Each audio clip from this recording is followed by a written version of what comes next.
战维说道，说的好像伯娘不宠着贝贝似的。你们是我们全家人都宠着他，宠是宠，该管教时也会管教，不会养废贝贝的。他希望小侄女活成他表姨商小飞那般洒脱。唐君业笑道，那是你大哥大嫂会有分寸的，只要他们管教孩子时，我们不拦着就行。目前来看，他的孙儿女都很懂事，孙女集万千，宠爱于一身，现在年纪还小，只是娇气一点。一行人去了机场的停车场，6个长辈分别上了战维和蓝若若的车子，蓝家的保镖则负责装东西。在半路上，二太太就接到了蓝太太打来的电话。亲家，二太太热情地叫着，两家长辈早就当亲家相处的了。亲家，你们到了阳城吧？若若和战维接到你们了吗？我们也想去接机的。若若说不用了，她和战维去就行。我们在路上了，不用麻烦亲家，战维和若若来接机就行了。我都说战维怎么让若若一起来，若若那么忙，他叫多2辆车就行的了，还要叫上若若。蓝太太说道，你们过来了，肯定要去接机的，再忙也没有接你们重要。亲家，你们到家后略休息一下，就过来吃饭吧，我已经让厨房准备着晚宴给你们接风洗尘。蓝爷爷也通知了家族的其他人，今晚都到大宅来吃饭。二太太笑道，亲家太客气了，那样也太麻烦你们了，都要成为一家人了，还那么客气做什么？不要跟我们客气，就像在自己家那样。我们去了管城，你们不也热情款待我们吗？二太太笑，那我们就不客气了，等会儿就过去吃饭。行，我在家里等你们。2位当妈的在电话里聊了一会儿，才结束通话。二太太对儿子说道，阿维，晚上我们去兰家吃饭，就先带见面礼过去，你给若若的彩礼等准备齐全了，到了你奶奶让人帮你选好的日子再送过去。下定的好日子，老太太已经请人选好了日子。好，彩礼等2家商量好婚期了再送也不迟，不用太着急，好好准备一下。我就结这一次婚，可不能委屈我老婆。二太太笑道，怎么可能委屈她？妈3个儿媳妇都一样对待，爸妈还有你奶奶给出的东西都是一样的，没有偏任何人。你叔叔伯伯们也给了一些，我们做长辈的对晚辈都是一视同仁，你们自己还要再添多少东西，就是你们的事了。你们看着自己的钱包以及心意添就行。几个小子都有的是钱，他们对准媳妇儿大方得很，哪一个结婚时给女方的彩礼少的，全都给了天价彩礼。谢谢叔叔伯伯，还有伯娘和婶婶，奶奶还给我添了那么多东西啊。他老人家没娶一个孙媳妇进门，他都添点东西，私库怕是要掏空了，还说要给贝贝当嫁妆的呢。战维并不想要长辈们的东西，不过长辈们给了，他也就收了。奶奶到底有多少好东西，他是真的不知道，可能连大哥都不清楚吧。老人家攒了一辈子的宝贝，多得数不胜数。我们做长辈的都一视同仁，你那几个嫂子进门时，奶奶都给了，到若若肯定也会给的。你奶奶的宝贝可多了，她老人家心里有数的。给孙媳妇的是孙媳妇的，给贝贝的是贝贝的，放心吧，不会用到贝贝的嫁妆。等到贝贝长大嫁人，还要20几年呢。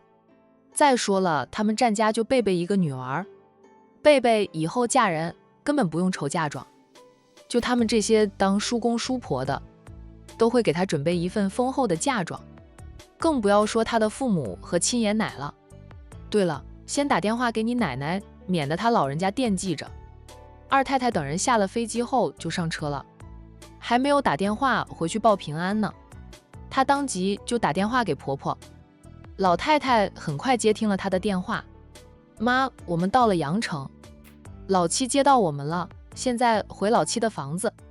二太太大声对老太太说道，老人家年纪大了之后，听力没那么好了，跟他通电话，要说的大声一点儿，老人家才能听清楚。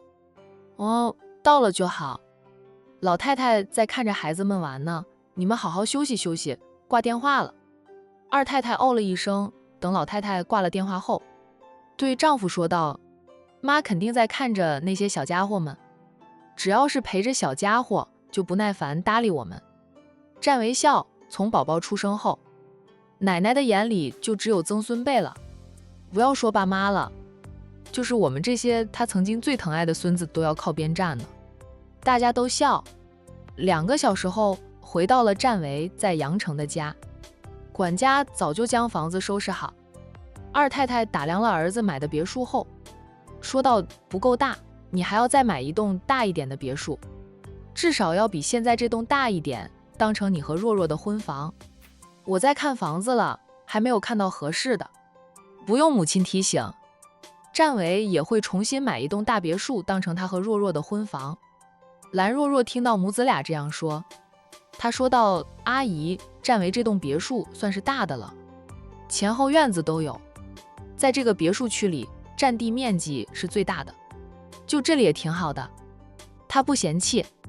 占为当初买房花的钱可不少，那时候他不知道他是千亿豪门的少爷，知道他买了这么大一栋别墅，以为他从杨太那里分到的钱全拿来买了这栋大别墅，现在才知道买这么一栋别墅对占为来说就像吃饭那样简单，是一件再正常的事。他的身家能买不少大别墅呢。你们俩的婚房肯定要买新的，要买大一点的，现在这里是可以，不过还不够大，以后有了孩子，你们就会觉得小的了。房子够大，孩子们才能撒欢的跑，在家里也能玩得开心，最好就有地方给孩子们再打造一个游乐场，像我们老宅那样。蓝若若失笑：阿姨，你们老宅是一座山庄，无法比的，我们阳城可能买不到那么大的地方建一座山庄了。我们蓝家老宅在圈子里已经属于很大很大的了，在阳城上流社会里，蓝家大宅的确是最大的。房子像游游山庄那样的山庄，阳城还没有个人的呢。占家那是50、60年前建起来的，代代翻修一下，放在现在他们也很难打造那么大的一座山庄。把东西放下，略作休息后，占为便带着长辈和蓝若若一起回蓝家。占为和蓝若若的关系是定的了，就等着办婚礼。老八占月还不敢表白呢。他休息了半个月后，缠在手上的白纱巾终于拆了，手上的伤全好，不过他上班的时间还是减少了。他跟大哥说，他在万盛花园的新房子需要装修，经常要跑建材市场买材料，就没有那么多的时间回公司。占印心知老八真正的目的是为了接近曾小雅，他便减少了老八的工作量，让老八想上班就上班，想离开就离开，时间上自由了很多。暑假结束，孩子们都开学了，就只有贝贝还小，未上幼儿园，还能在家里陪着老太太。其他孩子上了幼儿园，平时不回老宅，只有周末的时候才会回老宅陪老太太。热热闹闹的游游山庄在开学后重新恢复了宁静，老太太最不喜欢安静的了，她吵着闹着要去市区住着，说方便她陪曾孙们。占印便将老太太接到了自己的小家，这样夫妻俩下班后也不用往老宅跑。没办法，女儿在山庄里陪着老太太，夫妻俩舍不得女儿，只能每天往老宅跑，将老太太接到了市区里住，方便多了，从家里到公司也就是10几分钟的车程。占印名下的别墅也够大，够老太太和贝贝2个祖宗散步的了。这天，老太太在贝贝睡着后，让管家开车载她去万盛花园一趟。他老人家听说老八今天又没有回公司，去了万盛花园，看着装修师傅装修房子。管家有点为难的道：老夫人要出去，总要问过大少爷或者大少奶奶，大少爷同意了，我才敢送老夫人过去。跟阿印说了，他准不会让我出门的，他只许我在别墅区逛逛，这里我都熟的不能再熟了，还有什么好逛的？放心，我的身体还是很好的，家庭医生每隔一段时间就过来帮我检查身体。略有点老人病，吃着的是小程给我开的药，他可是神医呢。吃着他的药比一般医生开的药要好很多。我觉得我自己开车都还可以，是你们不让我自己开车了而已。老太太对于管家不听自己的话，有点生气，主要还是气长孙把他管得死死的。儿孙满堂了，也都很孝顺他。他知道孙子们不让他到处跑，是担心他的身体，但也不能把他当成病人来看待呀，他只是老了而已。老夫人还是要请示过大少爷才行。管家坚持要请示过大少爷才敢送老夫人去万盛花园。从这里去万盛花园，车程也要10几分钟呢。遇到堵车，则需要20几分钟。不要请示他，我打电话给彤彤。老太太觉得长孙不好说话，还是孙媳妇容易说话。管家笑着，老夫人打电话给大少奶奶吧。大少奶奶若是同意了，我就开车送老夫人过去。在家里还是大少奶奶说话算数，大少爷就是个宠妻狂魔，妻子说什么就是什么。在外面，大少爷才是那个呼风唤雨，跺跺脚都能让管城商界抖3抖的战少。老太太当即就打电话给海童。等海童接电话了，她说道：彤彤，奶奶在家里很无聊呀，贝贝睡着了，我就更无聊了。海童笑：奶奶想出门吧？去哪里？老人家那点心思，海童还是知道的。老太太也笑，还是我的孙媳妇懂我。我一开口，彤彤就知道了。奶奶是想出门，在家里闷坏了。奶奶也不跑远，就去一下万盛花园，看看老八新买的房子，她那么重视那套房子，还自己。跑建材市场买材料，奶奶好奇，就想过去看看。万盛街很多商铺也是咱们家的吧？我顺便过去看看以前我买下来的那些商铺，由他买下来，然后交给儿媳妇管理收租，再传到彤彤手里。只要他的后代都有出息，那些商铺还能继续传承下去。海童笑道：老八现在那边吗？反正他今天没有回公司，我知道的。他不在公司就准是跑去看装修了。反常必有妖，老八那套房子准有古怪。老九在我面前嘀咕了不止一次，说他8个很重视那套房子。老九说他看来看去都看不出那里有什么不同。奶奶想过去看看，那我让管家开车送奶奶过去。奶奶也别在外面玩太久，贝贝醒来找不到太奶奶，又得哭鼻子了。老太太保证地道，我就出去1个小时，最多就是2个小时。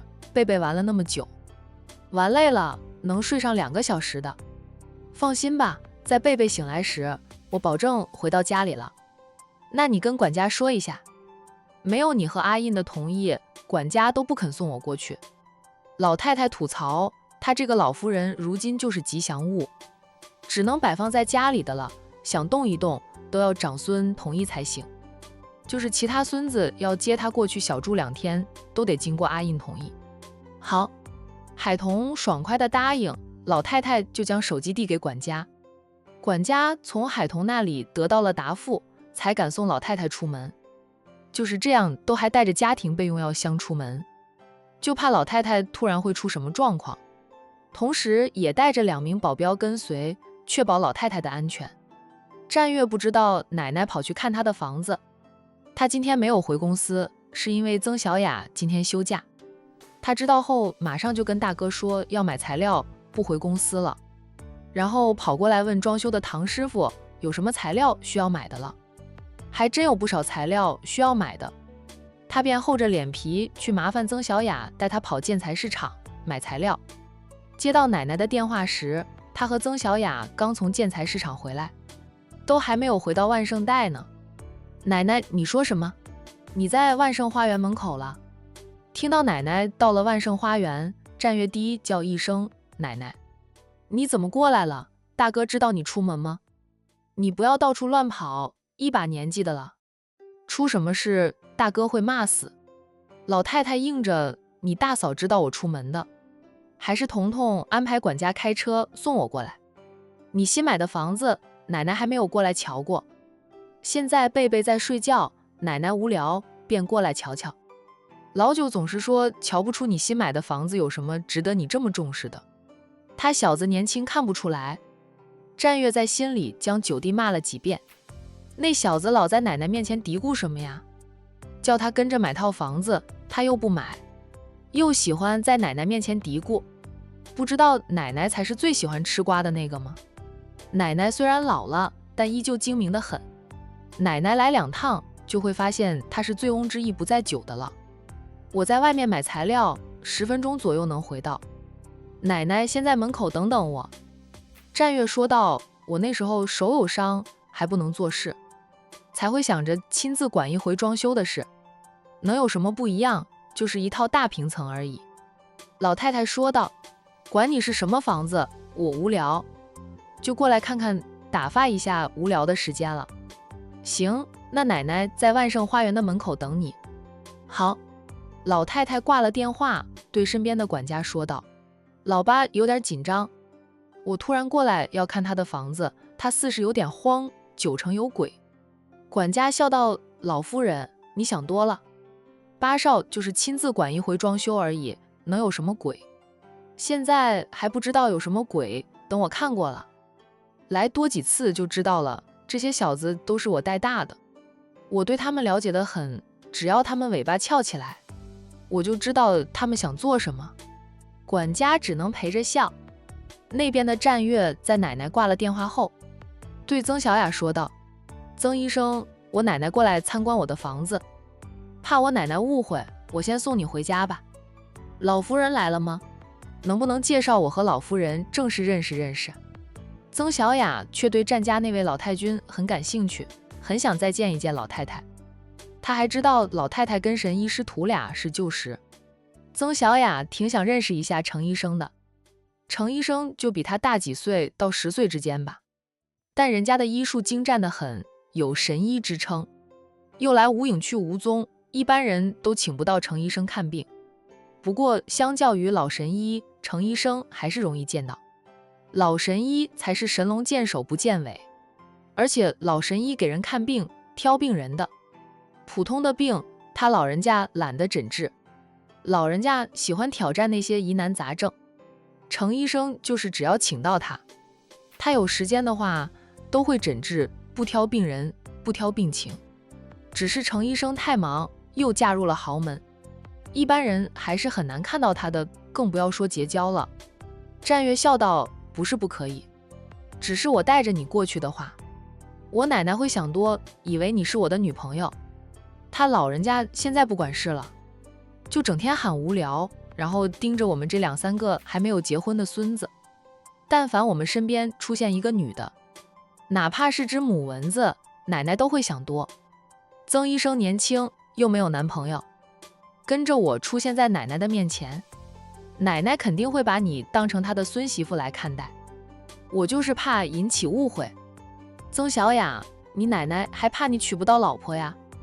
老盯着你们未结婚的，她不怕我们娶不到老婆，是怕我们不想娶。